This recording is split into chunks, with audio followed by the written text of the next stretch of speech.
बिहार में भूमि सर्वेक्षण चल रहा है और भूमि सर्वेक्षण को लेकर के बहुत ही महत्वपूर्ण जानकारी आज मैं आपको देने वाला हूं। तो इस वीडियो को बहुत ही ध्यान से सुने और अंत तक देखें। पैतृक जमीन के सर्वे के लिए वंशावली का रजिस्ट्रेशन अब जरूरी नहीं है।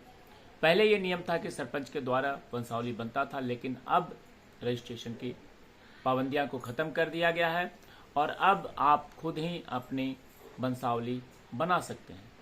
पंचनामा या आपसी सहमति से बनी वंशावली मान्य होगी। वहीं अगर जमीन की मालिक लड़कियां भी हैं तो उनका नाम वंशावली में शामिल करना अनिवार्य है।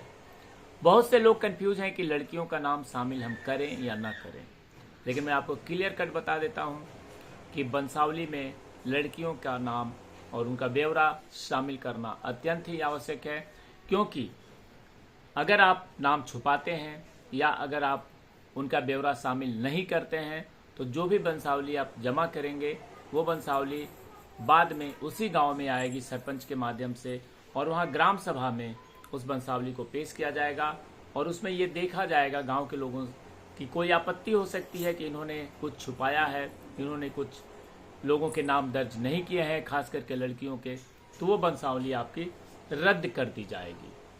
तो इस बात का बिल्कुल ध्यान रहे कि कोई भी बात छुपानी नहीं है, लड़कियों का नाम जरूर वंशावली में दर्ज करना है।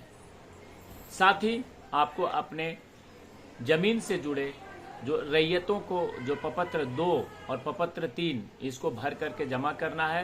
प्रपत्र 2 में रैयतों को अपनी जमीन का खाता, खेसरा, रकबा और चारों तरफ की सीमाओं की चौहद्दी की जानकारी देनी होगी। प्रपत्र 3 में रैयतों को अपने स्वघोषित वंशावली देनी होगी। जमीन मालिक द्वारा दिए गए दोनों प्रपत्रों के आधार पर ही सर्वेयर, अमीन, कानूनगो और सहायक बंदोबस्त पदाधिकारी जांच करेंगे। इसके बाद ही प्रपत्र 7 यानी कि गजट में ये सारी चीजें प्रकाशित की जाएगी। तो आपको जो मुख्य बात का ध्यान रखना है कि जमीन के जो भी कागजात आपके पास हैं उसको इकट्ठा करें, पहले वंशावली बनाएं, वंशावली बिल्कुल सही बनाएं, सभी लड़कियों के नाम उसमें दर्ज करें और लड़कियों का जो भी ब्यौरा है वो पूरा उसमें दर्ज करें, तब उसके बाद ही वंशावली को जमा करें।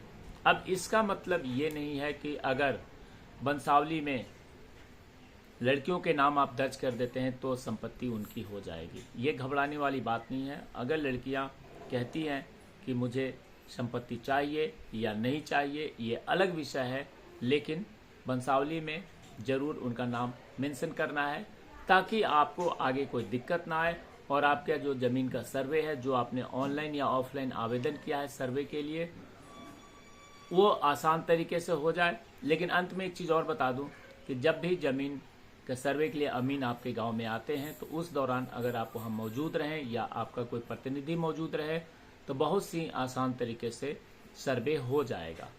अगर आप मौजूद नहीं भी होते हैं तो भी काम होगा, लेकिन थोड़ी सी परेशानी होगी, क्योंकि आप अपनी ज़मीन के बारे में आप खुद ही बताएंगे, नहीं तो अड़ोसी पड़ोसी से पूछा जाएगा तो वो गलत जानकारी भी दे सकते हैं। तो इसलिए सिंपल सा तरीका है, ऑनलाइन या ऑफलाइन आवेदन करें सारे कागजात के साथ, वंशावली बनाएं और जब गांव में अमीन आए नापी के लिए तो उस टाइम आप अपने गांव में मौजूद रहें।